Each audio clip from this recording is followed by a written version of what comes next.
ओम शांति। समर्पण, दुआओं भरी छोटी छोटी कहानियाँ। इस पुस्तक में हम पढ़ रहे हैं दादी जानकी जी के यज्ञ के शुरुआती दिनों की प्रेरणादायी कहानियाँ। चलिए आगे हम इसे पढ़ते हैं। प्यारे मीठे बच्चे, राजा कौन। कराची 1939।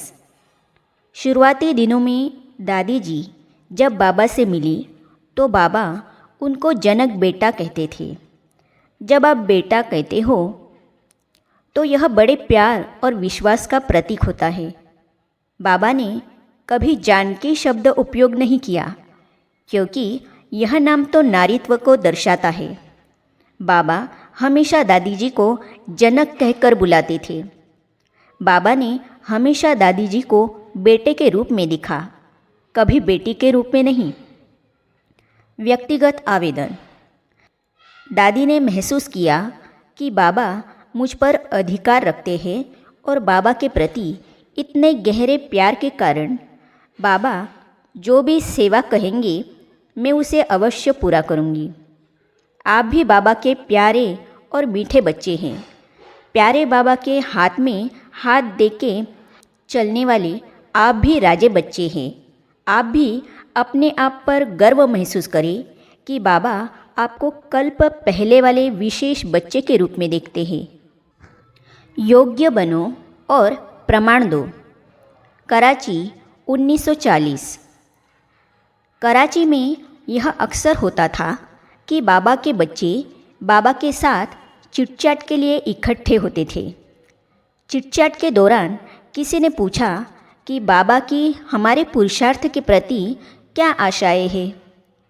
बाबा ने उत्तर दिया कि हमेशा 2 शब्द याद रखो, योग्य व लायक बच्चे बनो और प्यार और विश्वास का प्रमाण दो। व्यक्तिगत आवेदन। दादी जी इन 2 शिक्षाओं को कभी नहीं भूलती थी। कालांतर में दादी जी योग्य बच्चा होने का अथक उदाहरण बन गई और अपने जीवन से हर पल बेहद सेवा में अथक होके प्यार और विश्वास का सबूत दर्शाती रही। जब हम बाबा की प्रत्येक शिक्षा का विनम्रता से पालन करते हैं तब हम प्यार और विश्वास का सबूत बनते जाते हैं। हमारे नए संस्कार बनने लगते हैं जिससे शिक्षाओं को धारण करना सहज हो जाता है और जीवन खुशनुमा बन जाता है। एक विशाल बेहद की बुद्धि। हैदराबाद। बचपन से ही दादी का मस्तक बहुत बड़ा था। शारीरिक रूप से बहुत सुंदर नहीं था। लौकिक जीवन में लोग इसकी आलोचना भी करते थे। फिर भी दादी के मन में सदा एक ही विचार था, मैं जो भी हूँ, जैसी भी हूँ, बाबा की प्यारी बच्ची हूँ। इसीलिए यह सच में एक प्यारा पल था जब दादी बाबा के पास आई और बाबा ने दादी के उसी मस्तक पर अपना दुआओं भरा हाथ रखा। बाबा ने दादी के चेहरे को देखा और प्यार भरे शब्दों में कहा, मीठे बच्चे, सदा अपने मस्तक का ख्याल रखना, यह बहुत बड़ा है। अर्थात आप ज्ञान रत्नों से भरपूर विशाल बुद्धि की धनी हो। व्यक्तिगत आवेदन। दादी जी ने अपनी बुद्धि को स्वच्छ, दिव्य बनाने और व्यर्थ तथा साधारण संकल्पों से मुक्त रखने के लिए हमेशा यह महसूस किया कि परमात्मा का दुआओं भरा हाथ मेरे मस्तक पर है। वे यह भी जानती थी कि स्वयं परमात्मा ने मुझे चुना है और हमेशा मेरे साथ है। इस तरह हम भी अपनी बुद्धि में अलौकिक ज्ञान रूपी खजाना भरकर रखें तो हमें भी महसूसता होगी कि भगवान ने हमें मानवता की सेवा के लिए चुना है। हम पवित्र दिव्य बुद्धि वाले होली हंस हैं क्योंकि हमारी बुद्धि सदा ही बाबा के संग के रंग में रंगी हुई है। ज्ञान को उगारना अतीन्द्रिय आनंद का अनुभव कराता है। कराची। शुरुआत में जब बच्चे ज्ञान को उगारते थे और अतीन्द्रिय सुख अनुभव करते थे तो बाबा को बड़ी खुशी होती थी। अतः दादी जी और दूसरी बहनें साथ में बैठकर ज्ञान मुरली की चिटचैट किया करती थीं। एक दिन सभी बहनें इकट्ठी बैठकर ज्ञान की चिटचैट कर रही थीं। बाबा क्लिफ्टन से पैदल करके वापस पहुँचे। उन्होंने देखा कि सभी ज्ञान मुरली के मंथन का आनंद ले रहे थे। बाबा बहुत खुश हुए और कहा, मीठे बच्चे, आप अतीन्द्रिय आनंद में हो, आओ बाबा के साथ झूला झूलो। बाबा ने दादी का हाथ पकड़ा और झूले में झुलाया। ये दादी के लिए बड़े ही आनंद के पल थे। व्यक्तिगत आवेदन।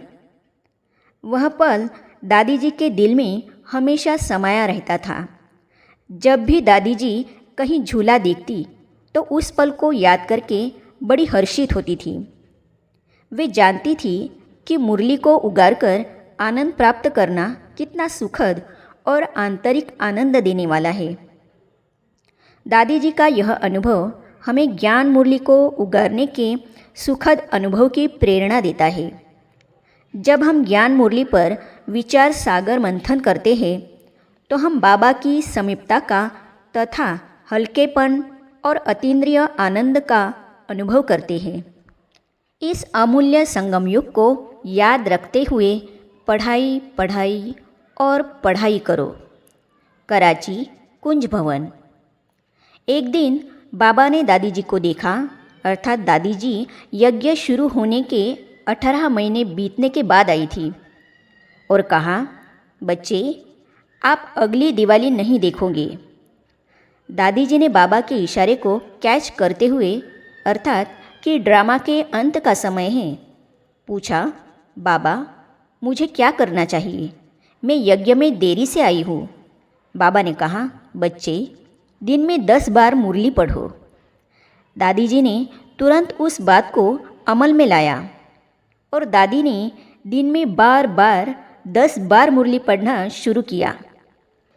अगले 6 महीने के लिए दादी जी के दिल में एक ही विचार था कि मुझे 18 महीने की देरी को जल्दी से जल्दी गैलप करना है। दादी जी केवल 20 मिनट हाथों पर सिर रखकर बेंच पर ही सो लेती थी।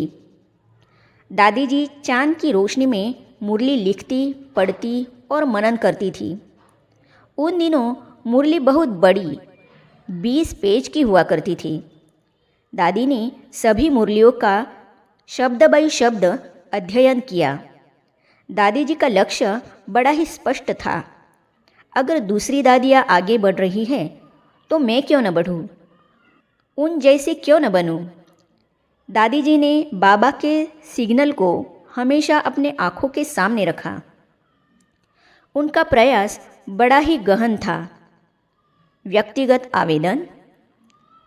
इसके बाद दादी जी ने 83 दिवाली मनाई, लेकिन हर साल दादी जी जब दिवाली मनाती थी तो सोचती थी, यह मेरी आखिरी दिवाली है।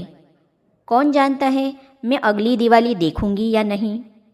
इस प्रकार यह इस बात के महत्व को दर्शाता है कि जो करना है अभी कर लो।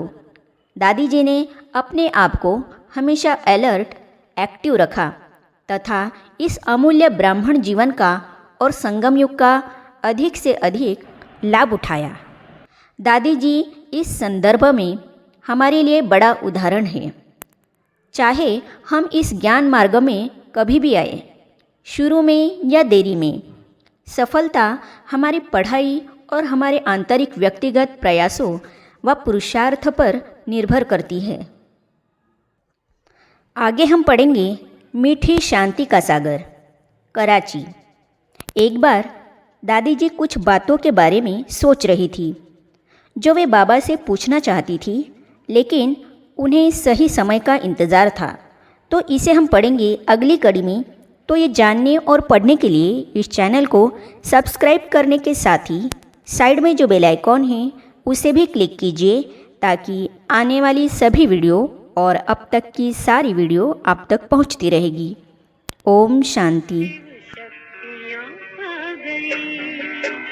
धरती पे शिव शक्तियाँ आ गई, धरती पे शिव शक्तियाँ आ गई। घर घर में होती है जिनकी पूजा, घर घर में